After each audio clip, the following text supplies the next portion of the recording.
અને સંસ્થાઓ વગેરેના નેટવર્કો પર સાયબર હુમલો થતા વિશ્વભરમાં હાહાકાર મચી ગયો છે.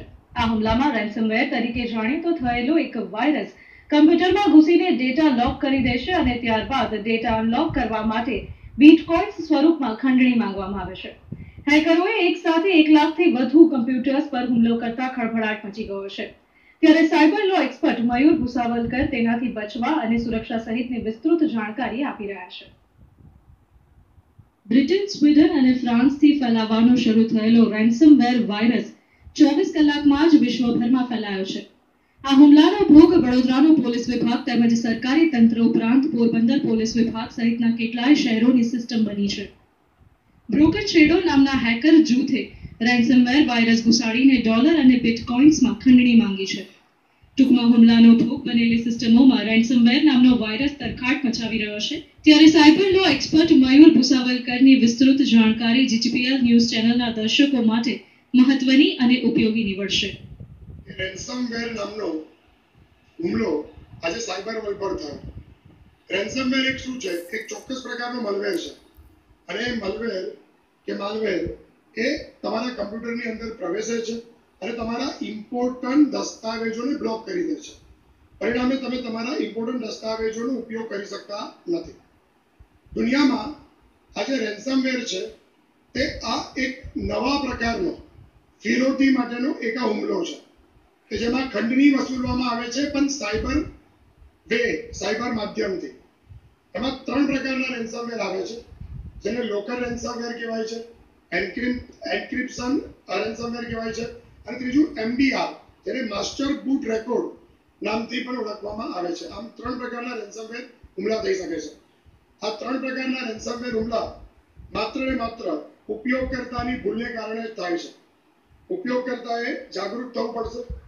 એના માટે ઉપયોગકર્તાએ ખાસ કરીને લાયસન્સ સોફ્ટવેર જ વાપરવાના છે. લાયસન્સ સોફ્ટવેર રોજ અપડેટ થાય છે કે નહીં તેનું પણ ધ્યાન રાખવાનું છે. બીજું કે રેન્સમવેર આવવાનો સૌથી સરળ માર્ગ ઈમેલ છે. ઈમેલ જે સ્પામ મેલ છે અને સ્પામ મેલમાં પણ જો અટેચમેન્ટ છે તો અટેચમેન્ટને મહેરબાની કરીને ખોલવું નહીં. નહીતર શું થશે કે એ રેન્સમવેરના હુમલાનો તમે ભોગ બની શકો છો. રેન્સમવેર તમારી ક્રેડિટ કાર્ડ, પાસવર્ડ, તમારી અગત્યની ફાઇલો જેવી કે જે તમે હિડન ફાઇલમાં મૂકેલી છે, હિડન સ્વરૂપમાં મૂકેલી છે, ઈમેલના કોન્ટેક્ટ્સ, તમારી બેંક ઇન્ફોર્મેશન, લોકલ ઇન્ફોર્મેશન, આ બધું તમારી પાસેથી કમ્પ્યુટર પાસેથી મેળવી લે છે.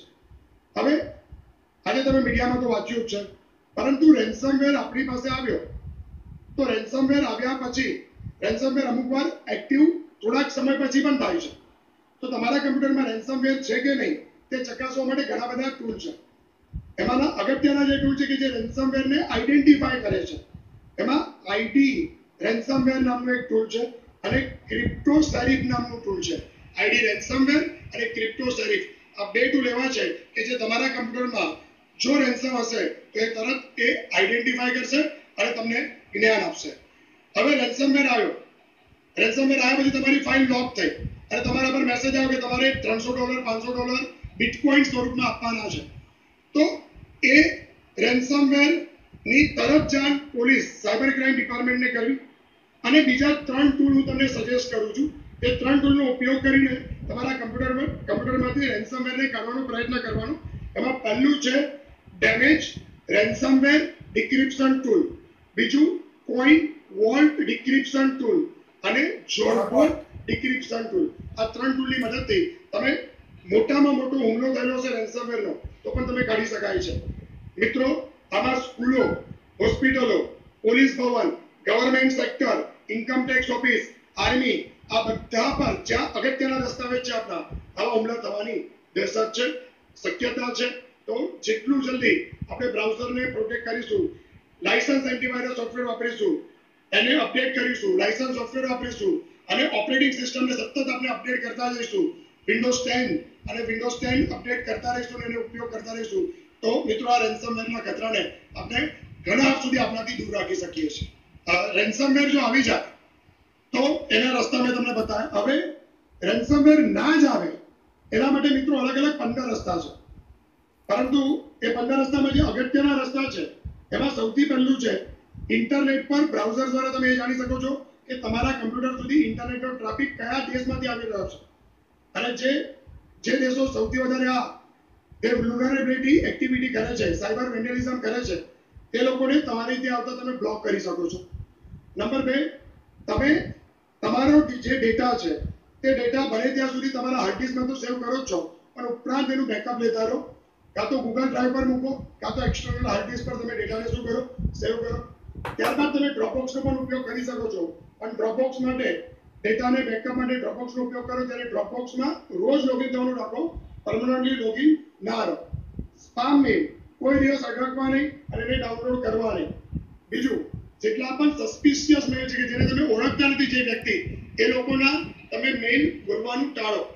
બીજું, પ્લગિન્સ. આ એક બહુ મહત્વનો મુદ્દો છે. ઇન્ટરનેટ પર આપણે જ્યારે પણ વિડીયો જોતા હોઈએ કે ઓડિયો સાંભળતા હોઈએ ત્યારે ઘણા બધા પ્લગિન્સ આવી જતા હોય છે.